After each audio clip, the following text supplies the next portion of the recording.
Charles Dickens wrote a classic when he penned Great Expectations. Political leaders, on the other hand, make the classic mistake whenever they create expectations they don't meet. Justin Trudeau was no exception Monday as he left the Great Hall of the People in Beijing without an expected announcement that Canada and China would begin formal free trade negotiations.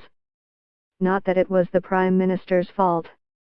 His Trade Minister, Franny Philippe Champagne, insisted during an interview Sunday with CBC Radio's The House that issues remain to be worked out.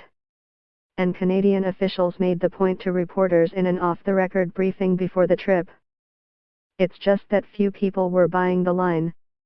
Most business leaders, diplomats and political pundits thought this week's trip to China with its high-level meetings between Trudeau and the top two Chinese leaders, with its stated focus on trade, closer ties and shared prosperity would produce an announcement that after 4 rounds of exploratory talks and months of efforts, Canada and China would finally make a commitment.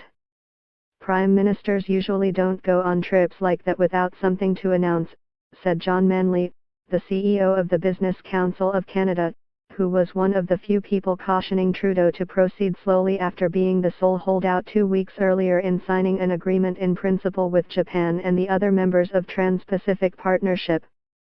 The two sides have been engaged in exploratory talks for a year. China made it clear it was ready to take the next step, to try and forge its first agreement in North America, and its first with a member of the G7 group of industrialized nations. So what happened?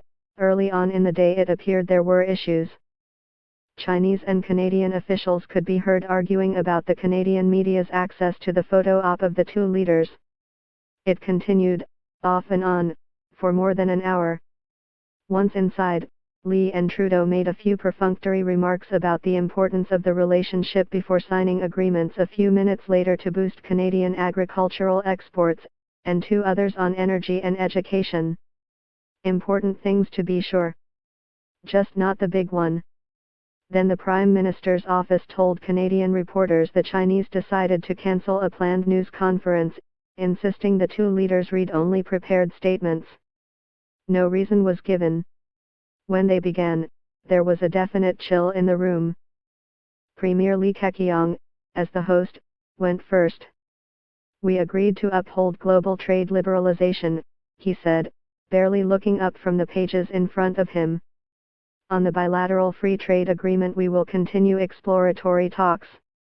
China is open to such talks, to the process and the content of such exploratory talks." When his turn came to speak, Trudeau went back to his standard refrain. "Canada is interested in signing only a good deal, and on its own timeline. A deal that is true to the progressive goals he's set out in all trade talks, protection of labor and gender rights, and a commitment to battle climate change." Lee made it clear China isn't keen on the first two.